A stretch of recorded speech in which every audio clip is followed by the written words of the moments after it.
Hello, everybody. My name is Christopher Saunders, and this is the Connecticut Sports Talent Show, where we talk all things talents in Connecticut. And on tonight's show, I'm pleased to have the first-year head coach. I know I'm a couple games behind, but it was hard to, get the schedules aligned and get everything going because I started broadcasting again. I know he just started coaching his first game not too long ago, but I'm pleased to have him on. Like I said, he's the head coach for Derby. Philkwan Tate goes by Kwan. Man, it's great to be able to have you on. Absolutely, man. It's funny that you bring that up. Our first game actually got pushed back a day. So we were supposed to play on that Friday, and then it got pushed forward that Thursday. But for me, I'm just happy to be here. I've been paying attention to your platform for a couple of weeks now, and I like the stuff that you put out. I think it's good for the state.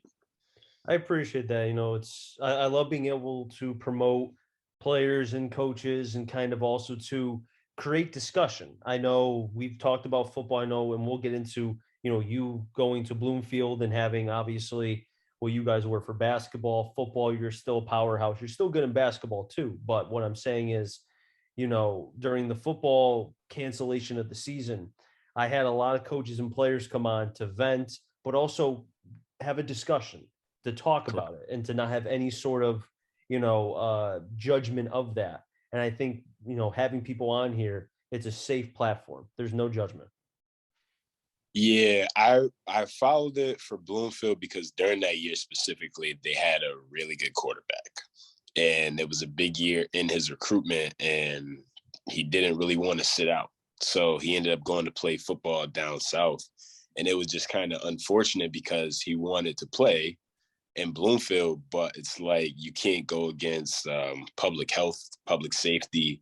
There was a lack of knowledge across the board, and it was really nobody's fault. It was like a new disease virus that we were dealing with as a country, and people at that time just had to do what was best for them. Fortunately, he was able to keep playing, and then also for the Bloomfield program, they were able to keep playing as well for the following season. And they had a great season this year, despite their fall. They still went undefeated, so I'm happy for them.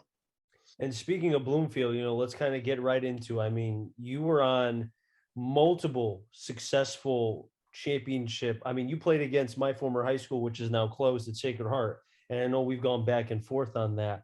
Just kind of take me into being a part of so much success with Bloomfield. I mean, just talk to me about that because I'm intrigued by that, by the uh, how much success and how high the standard. That's what I was looking for. How the standard was set at such an early part for everybody.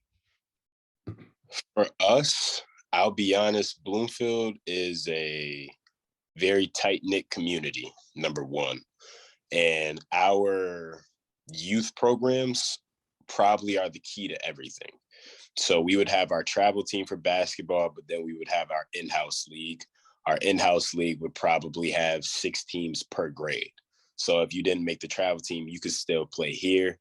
And then our football team, the Bloomfield Raiders, they start you in like 3rd or 4th grade, and you play all the way through 8th. In the midst of all that, parents are organizing all of this. And it's like quality role models, quality fathers, quality mothers that you can kind of look to as a resource if you need anything, or somebody just to be there for you and push you to do better. And to talk about standard, it's not so much the standard that they instill early on, it's the level of competition, right? So you want to play against Windsor. You want to play against Hartford. You want to play against East Hartford. And you're trained early on to not back down from these people, but you're also put in a space where you're going to be able to compete against them. When I got to the high school, it was one of those things where we had been playing together basketball wise since 5th grade, like the same group of kids since 5th grade.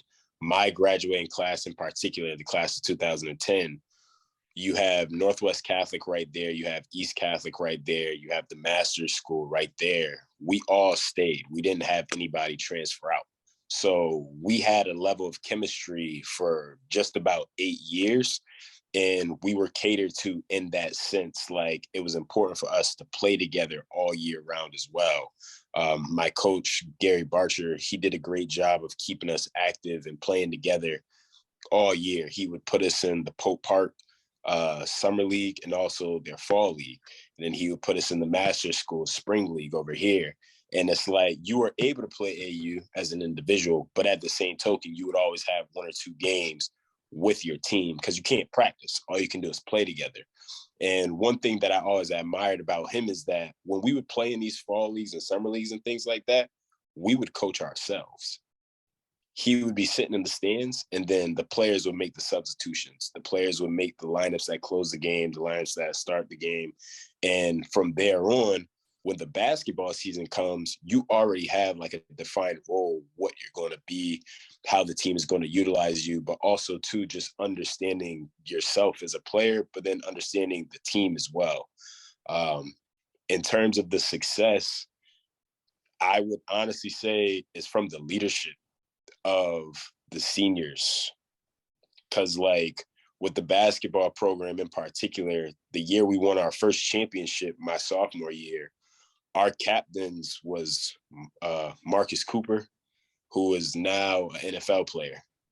But his senior year, he was all state in track, football, and basketball. He was also a high honor student. So it's like, this is the person that is leading us in the battle, in the games. He's leading us in the classrooms. He's setting an example of what we should strive to be like. And you really, when you look at a person like that, you aspire to be like that.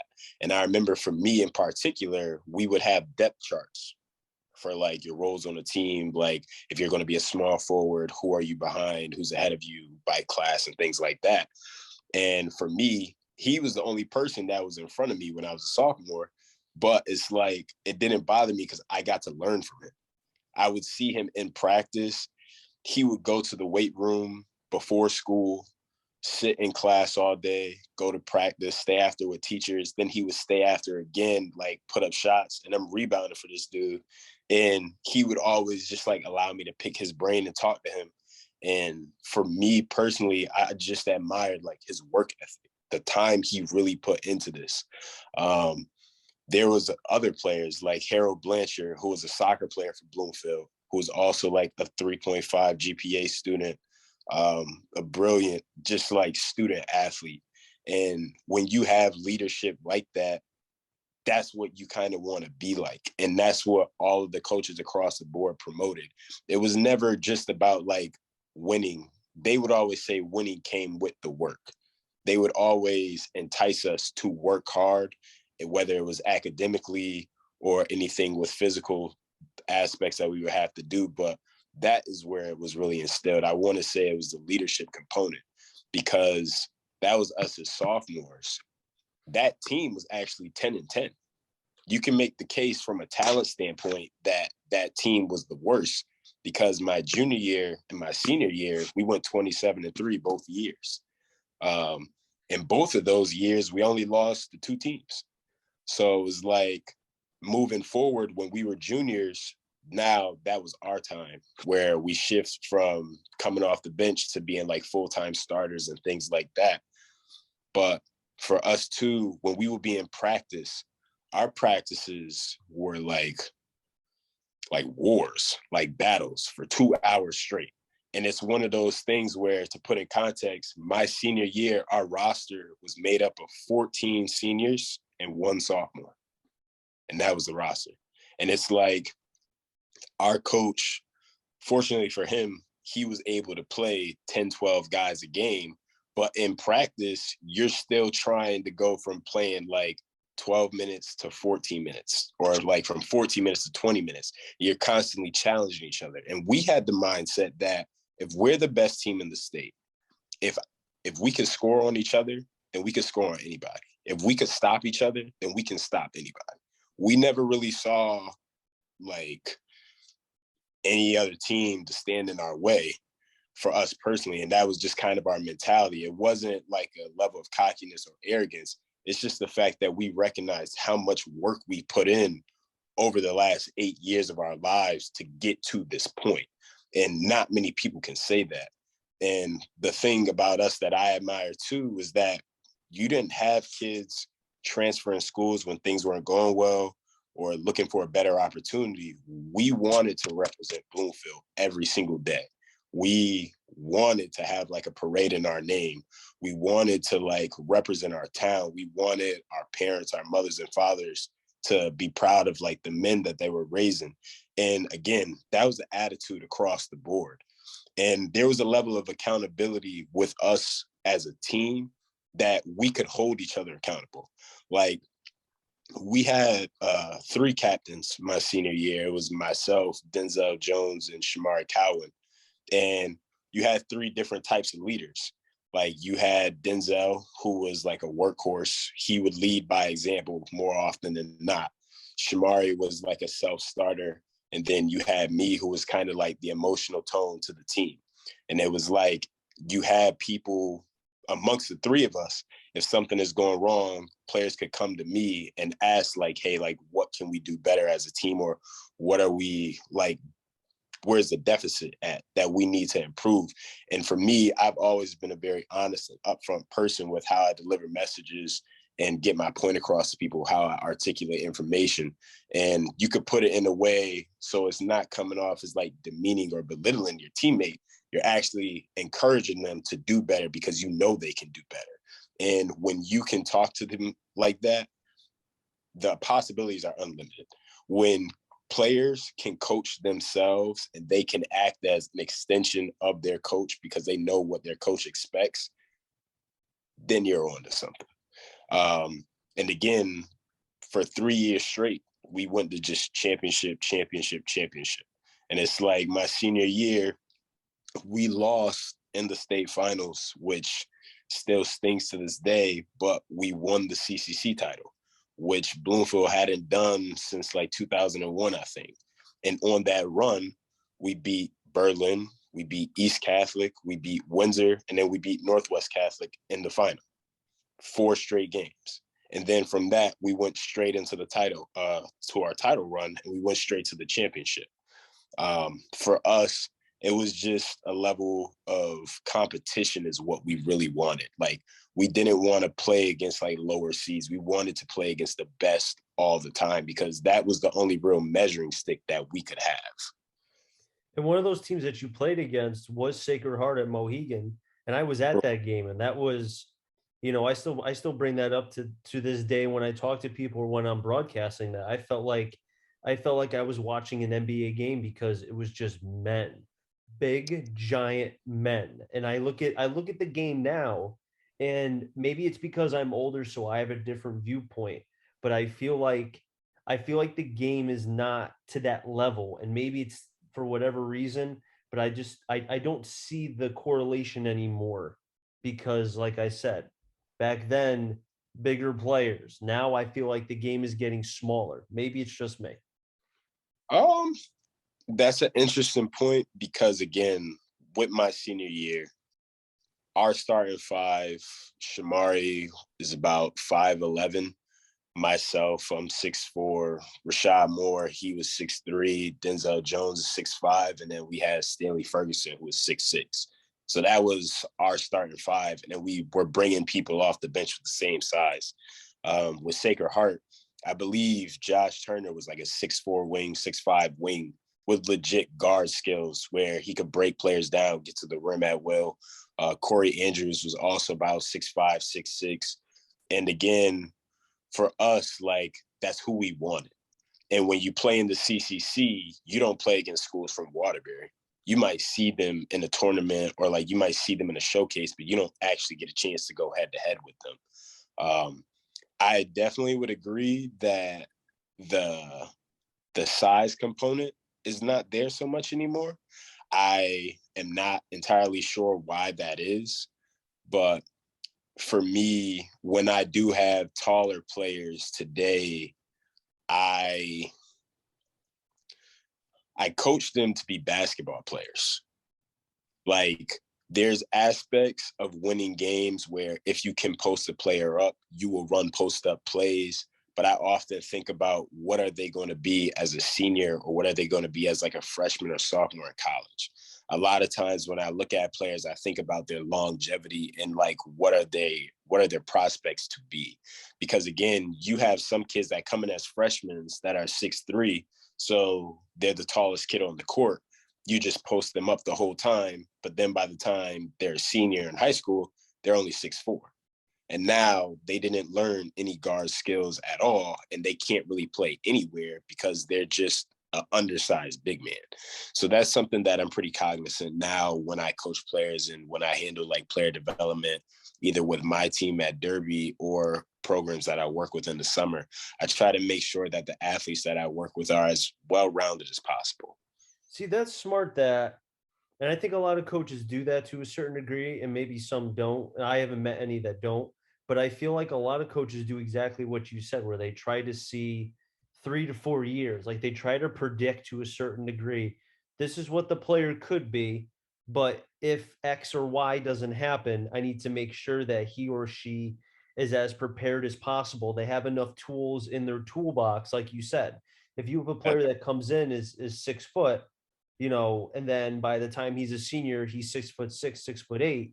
If he's learned certain moves in basketball or in baseball, football, whatever position or whatever the case may be, he's better or she's better prepared going in if they decide to go to college.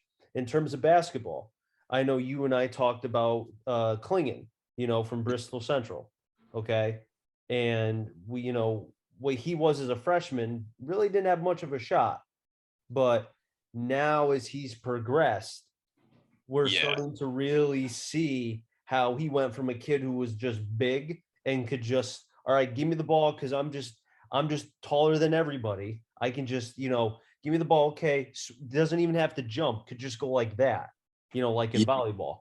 But you see now his senior year, now and I know it's a short sample size, but he's making threes. He's shooting like he's Dirk Nowitzki. It's like he's adding now another tool to his toolbox, which was already lengthy, and now he's making it even longer. Correct. In reference to him, we got a chance to play with him when I was coaching at New Milford with Al Talamayu. And his freshman year, it was strictly like back to the basket, right block, get him as close as he can. Fortunately, I got to see him play over the summer with his AAU team, the Spartans, and he definitely has added a lot to his game. And I think the biggest thing about him is his touch. Like, I think people underestimate the value of a big man's like hands and softness around the rim. Also consider he's a bigger kid. He's not a small frame at all. And when you're that strong, playing that close to the rim, it can kind of throw you off sometimes, especially if you don't always recognize your positioning. But he also has good footwork. But his touch with his shot is what makes it as smooth as it is to me. When you watch the mechanics on his shot, it doesn't really look like this is taking a lot of effort. This looks like I've taken 100 shots a day for 100 days all summer. And now we are at this point where it's comfortable that I could just kind of let it fly, step in the shots, pick and pop, do things like that. And again, like with his AAU program, they did a good job of like focusing on his player development. And I think that's big. Going back though to trajectory wise with players, before I was at New Milford, I was an assistant coach for 3 years with Jason Harlow at Western Connecticut. And when we would recruit players, we would look at them as what are they going to be as seniors? If you're playing at a Division III school, you can have a great career, but you're not necessarily going to leave early, if you will. So we would be looking at a freshman or a sophomore, like what are they going to be in 2 to 3 years? And for us, our ideal team was always a group of guys that was like 6'4" to 6'5" that could do everything. They could handle, they could shoot, they could defend, they could switch, they could rebound. That was the ideal thing. Like for me in high school, ideally, I would have 5'6'3" guys. I wouldn't really want like a tall 7-foot or anything like that because I still would want to spread out the floor, but run at will. Sometimes when you have a big, you have to slow things down to accommodate them. But when you have a bunch of wings that can just get out and defend and they can like guard onto bigger players, then that changes the dynamics of what you can do. And as coaches, I do think it's important that we look sometimes beyond our own goals at the high school level for the betterment of the athlete. I do feel like that is an important component. Some of it is because I have close ties to the AAU circuit in Connecticut, and I played a lot of AAU growing up myself, but also too, having college experience for 3 years at Western Connecticut, you get kids sometimes that haven't always been pushed to that point or given the opportunity to grow in that way. So now that I'm at that level myself, being a head coach at Derby High School, I try to make sure that my athletes are going to be in the best possible position beyond the 4 years they play with me. And you mentioned Derby, and let's get right to it because I think obviously Derby over the last couple years did a lot with what they had, and the football program had to cancel the last couple games because they didn't have a lot of players. The former coach, the previous regime, Eric O'Toole and his group did a fine job doing what they could with what they had, and they were able to have a couple winning seasons. If I recall, they made the playoffs, which was a for Derby over what they dealt with prior to when he was there was like up to here. It was like A plus, and then we had the situation with COVID and trying to get through that. And then there was an opening as he left because he had another opportunity to be able to go. You decided to take the job and it was your first head coaching opportunity. How has it been for you thus far through the first, couple weeks between the off season, we're not off season, but preseason, and then leading up to this point? How has it been? Um, it has been a learning experience, constant learning, in all aspects of the phrase. There is a lot of components that go into coaching. Once you become the head coach, it's not necessarily always about basketball. There's a lot of ins and outs and things that you always have to kind of take into consideration. And that side of things is kind of where I've learned the most. In terms of basketball, I've been really happy with my team because we are effectively rebuilding the program. And you mentioned the lack of numbers. When you are rebuilding, you're willing to work with any player that wants to play. And you also do that understanding that you may have to do more teaching the first couple years to educate them on how to play the game the right way and how to honor the game and things like that. For us this year, we have a majority underclassmen, freshmen and sophomores. We have 2 seniors and 1 junior on the roster. Everybody else is a freshman and sophomore, most of which have little to no varsity experience. Then we have another crop that have never really played organized basketball or basketball beyond AAU.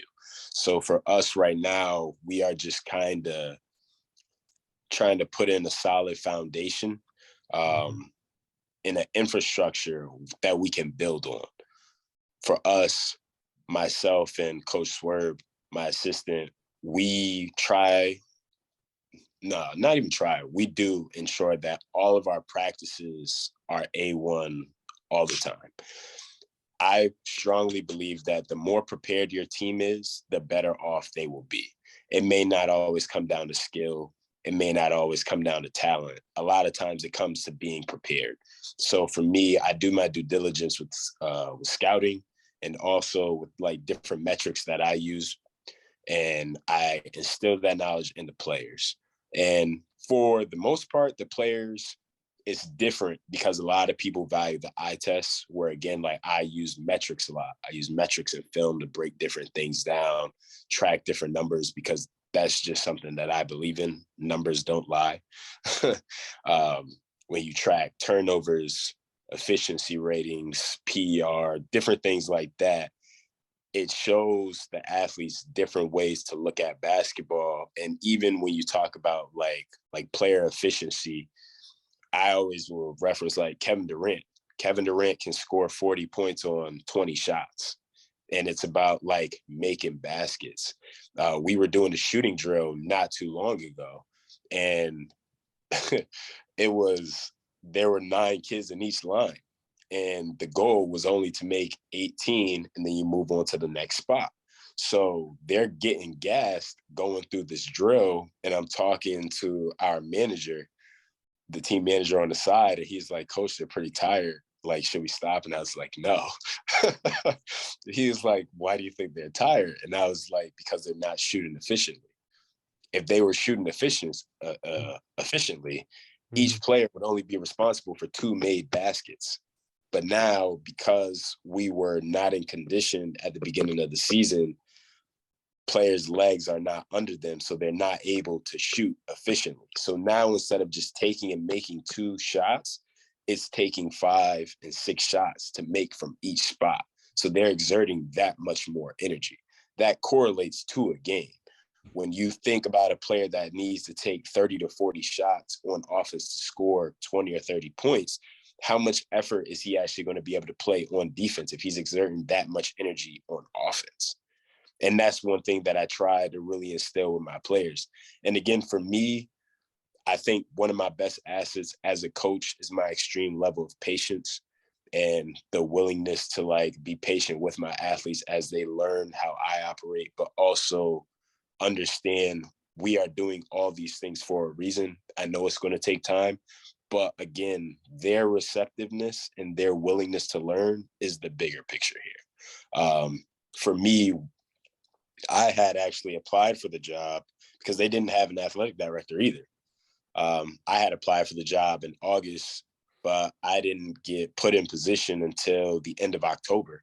So I didn't even get a chance to actually see the team until December 2nd, that first day. And it was just one of those things where it's the card you're dealt. Like, it wasn't that big of a deal to me. I had been thinking about being a head coach for the last like 6 or 7 years. So I had already had all these things planned in my head of how I was going to go about tryouts, how I wanted to go to the first practices, what type of defenses I wanted to run, what type of offenses I wanted to run, Mhm. what can we do if we have a smaller team, what can we do with a bigger team. For me, like having variance and different options based on the personnel, because I don't really believe in like one size fits all. And I'm also not a person that tries to fit like a circle peg and a square peg.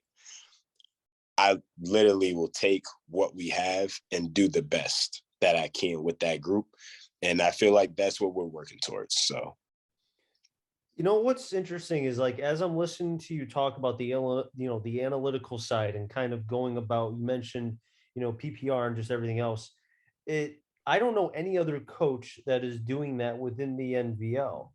So, or even more so, maybe in the state there might be a couple, but what you're doing, and I don't know if you've talked to any other coaches yet. I know you're still new, and you got to meet kind of the Nick All Jellies of the world, the JP Vances who are at Watertown and everything, who've been around the game for a long time.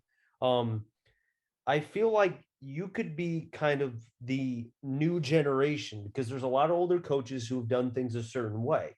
Now you're a new coach bringing this maybe not new way of thinking, but in terms of the NVL, it's a new way of thinking. And mhm. I wonder, because I like it, I think it can work. It's been proven. If you have players you can buy in and you have a staff that believes in it and you believe in yourself, which you do, it will work one way or another. It will. But I wonder how it's going to be receptive, how people are going to respond to it within the NVL, because I'm sure you'll mention it. And I think it's pretty cool that you are doing it. I really do. For me, I got my degree from Western Connecticut in economics, and it was primarily statistical analysis for 4 years. And outside of that, I was always like a basketball nerd where I would look at, like, for example, I was never an Allen Iverson fan because he wasn't an efficient player to me. And people used to think like, oh, you don't like him because of X, Y, and Z. And I was just like, no, he just takes a lot of shots. He doesn't make that many.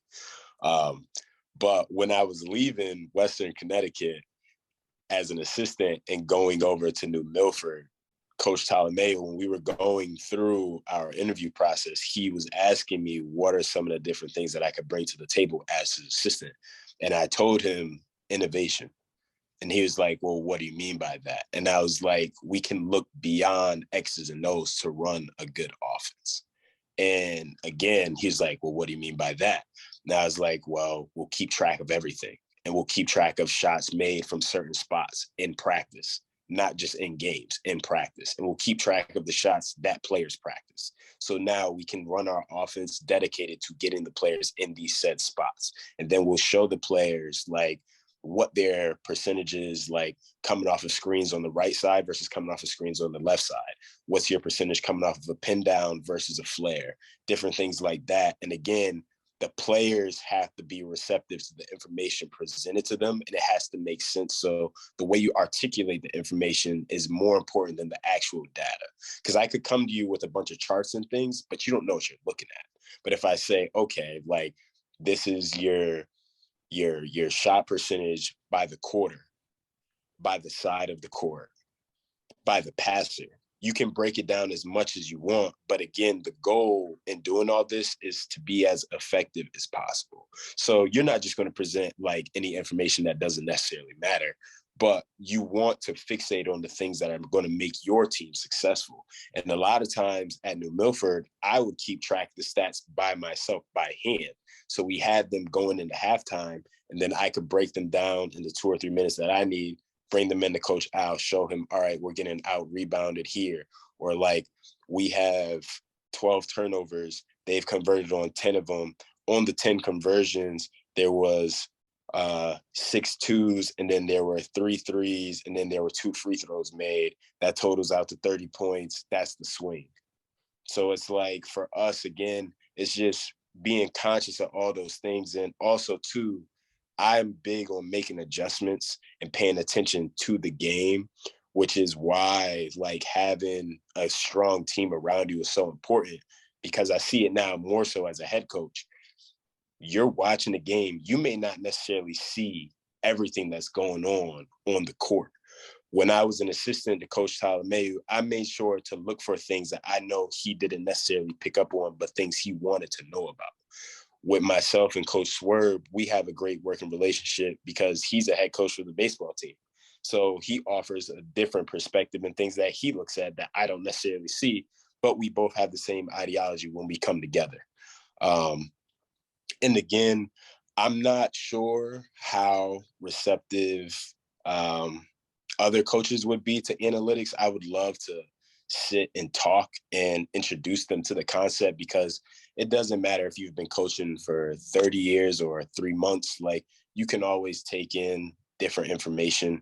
For me, I think that was the best asset for myself trying to become a head coach, was spending time with all these different coaches from the CCC, from the SWC, from the FCAC, working with Coach Mack in Richfield, working with Kevin Wilk at St. Joe's, working with Coach Al Talamayu, working with Coach Quick in Newington High School, just taking in all this information from all these different places and really just kind of bringing it together in a way that works for myself and a way that will be conducive for the program that I want to run. But I do believe there's a place for analytics in basketball. I am a strong believer in that. You're a plethora of information, Philkwan, and I think you're going to do. I think you're going to be solid. You know, maybe the wins and losses. You know, the wins may not be there this season. I hope that you'll at least have an above 500 record. If you do better, great. If the wins are not there, they're not there. I mean, Rome wasn't built in a day. It takes. You know, you need an army to be able to kind of go to war, and you're trying to find the troops that can go, and it just helps that you have, like you said, you have freshmen, sophomores, which is good, because then you can really see and build and go through it, you know, and exactly. But you know, Philquan, it was great to be able to have you on. I got to have you back on again sometime to really go into the analytical side, because I'm someone that I like analytics. I don't love it. I like it. I think I'm a big believer in manalytics, which is you go by the eye test. You can use analytics, but I also want to go by my eyes, and you know, because in baseball it's the same thing. Baseball analytics is huge, but they forget about the eye test. If the guy doesn't do well throwing 100 pitches, but he's only thrown 80 and he's not showing he's tired, don't take him out just because he's close to that threshold. And I can go on forever about that. I'm sure Ian, who told me about you, I talked to him about that a lot too. But Phil, Phil Kwan, thank you again for being able to come on. It was great, and I wish you nothing but the best of luck this season. Yeah, before I go, I just want to say thank you again for having me and giving me the opportunity to speak with you today. It was something that I was genuinely looking forward. I'm happy to be a part of the NVL. I think it's a great conference in the state of Connecticut, among the many other good ones.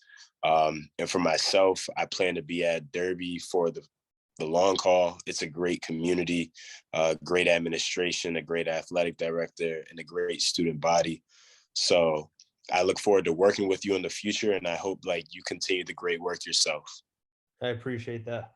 That'll wrap things up here on the Connecticut Sports Talent Show. So until next time, stay safe. Remember, CT stands for Connecticut Talent. I'm out journey to find them all. Enjoy the rest of your day, everybody, and be well.